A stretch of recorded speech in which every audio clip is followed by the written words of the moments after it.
with members of the administration. This is where it gets sporty if you dig deeper. That is, Mueller could be trying to develop a serious obstruction case here. Manafort was a cooperating witness with the special counsel. If there was any agreements going back and forth about his curtailing information, withholding information, that would be on all fours an obstruction case. That would be, no one would doubt that as a definition. Now here's the problem. There's a crime fraud exception to privilege arguments. If Mueller argues that what they were doing was using that defense agreement or other types of communications to undermine his investigation, a judge could strip them of privilege, and you could have a bunch of attorneys being put on the stand. Which is fascinating, because there's not only Manafort and possibly mining information and giving it back to administration officials, but in the beginning of the filing on Cohen, it says that he voluntarily comes into the special counsel, and they determined, based on the evidence that they had, that he was lying.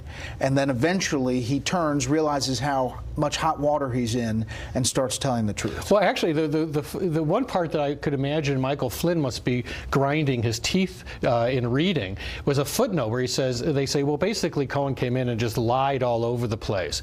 And then he came back to federal investigators, and then he just corrected it. And you could see Michael Flynn reading this going, okay, well, what happened to me? What happened to me? And they just basically brushed it off, said, well, he came back and he basically said sorry and corrected it. So there's a real disconnect in terms of how Mueller is treating false statements.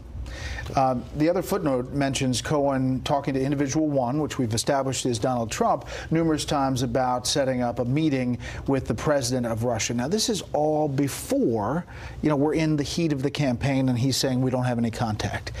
Should that matter in all of this, in the pretext of what becomes this controversy with Russia? Yeah, as worried as I am about aspects of this, I still think that the White House narrative is holding, in that if you take all of these meetings, including the Trump Tower meeting, all these contacts with the Russians, they go nowhere. I mean, they say, well, will you meet us? We'll give you dirt on Hillary Clinton. And it just basically fizzles out in 15 minutes. Michael Cohen gets a call saying, we've got synergy that we're offering politically, and he doesn't even follow up on it. And so at each of these critical, very suspicious moments, they don't really amount to anything. And so of the mountain of paper we've just digested for the past 32 minutes, what's the most troubling thing in these documents to you, if you're the Trump administration? For Manafort, I would be definitely looking at that last part of the filing where they talk about direct contacts approved or even made by Manafort to the White House. That could be a serious obstruction claim. For Cohen, I would be most concerned about the fact that they keep on saying you don't have a 5K 1.1 letter. In other words, you're going nowhere for 5 years, maybe 4, unless you get that letter. And so this is not Explain that. Well, because what happened is that they said Cohen declined to be a cooperating witness. Cohen wouldn't decline to be a cooperating witness. He obviously wasn't giving them what they said was a condition of being a cooperating witness. So they're going to hit him with a major sentence. At that point, he can still come back and say, you know what, I've reconsidered. I need a cooperating agreement. And the prosecutors can come and ask for a reduction of sentence. And I think a lot of what this filing says is that letter is in our computer. We just have to type a name on it. Yeah. Thank you, Jonathan. Stick around if you would. Be a part of the panel. This is real-time digesting court documents live on air. Thank you. Also today, the first person sent to prison in the Russia investigation has been released. Former Trump campaign foreign policy advisor George Papadopoulos was sentenced to 14 days after pleading guilty, lying to the FBI about his contacts with Russian intermediaries. Mueller's team recommended incarceration for Papadopoulos because they said he begrudged his cooperation and his lies harmed their probe. Back at the White House, the president cluing us in on his new picks for some very important jobs. He has some extremely harsh words for a former associate tonight, somebody who worked for him. We're back with Chief White House correspondent John Roberts with the rest of the interesting day of news. Good evening, John. Always seems like every day is an interesting day here at 1600 Pennsylvania. The president, when he was leaving this morning, was very excited to talk about some new additions to his cabinet and staff. But what really had his dandruff up today was a former top official. It was another first, an American president publicly unloading on his former Secretary of State. In a tweet, President Trump calling Rex Tillerson, quote, dumb as a rock. It was a forum at the MD Anderson Cancer Center in Houston last night that sparked the outrage. Low-key until now, Tillerson let it be known what he thought of the president. We did not have a common value system. When the president would say, well, here's what I want to do, and here's how I want to do it.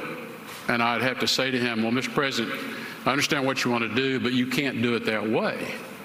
It violates the law. President Trump responded viciously to Tillerson's remarks, tweeting this afternoon, Rex Tillerson didn't have the mental capacity needed. I couldn't get rid of him fast enough. He was lazy as hell. Now it's a whole new ballgame. Great spirit at stake. The president is also looking for a new ballgame at the Department of Justice, today nominating William Barr to replace Jeff Sessions. Bill previously led the Justice Department with distinction as Attorney General under George H.W. Bush, following his unanimous confirmation by the United States Senate. There's no one more capable or more qualified for this role. He deserves overwhelming bipartisan support. In his first go-around as Bush 41's Attorney General, Barr did command overwhelming bipartisan support. He was unanimously confirmed. But today in a statement, Senator Chuck Schumer said Barr has a big hill to climb in his confirmation and tied it to the Mueller investigation, saying Barr must commit first that the special counsel's investigation will proceed unimpeded, and second, that the special counsel's final report will be made available to Congress and the public immediately upon completion. Nancy Pelosi took a wrecking ball to bipartisanship in a statement saying, this nomination is the latest in the president's pattern of installing partisan hacks in the highest reaches of our government who will happily do his bidding. President Trump also announced his long-expected replacement for UN Ambassador Nikki Haley, State Department spokeswoman and former Fox News host Heather Nauert. She's very talented, very smart, very quick, and I think she's going to be respected by all. So Heather Nauert will be nominated for the ambassador to the United Nations. But Democrats will have the long knives out for her confirmation. The Center for American Progress leading the way in a statement today saying to nominate someone with zero diplomatic negotiating experience is yet another reminder that the Trump administration does not prioritize diplomacy. But Nauert got a full measure of support from Senator Lindsey Graham, who said she is a fine and capable person. I'm sure she will perform well at her hearing and look forward to supporting her nomination. And President Trump has another announcement to make tomorrow. He will name the current Army Chief of Staff, Mark Milley, to succeed the current chairman of the Joint Chiefs of Staff, General Joe Dunford. That announcement will be made tomorrow at the Army-Navy football game, but will not be effective until October 1st of 2019. So the president really getting out ahead of this one, Brett. John Roberts for the second time from the North Lawn. John, thanks. Thank you. Over on Wall Street today, another brutal day for investors. The Dow sank 559 today, wiping out the gains for the year.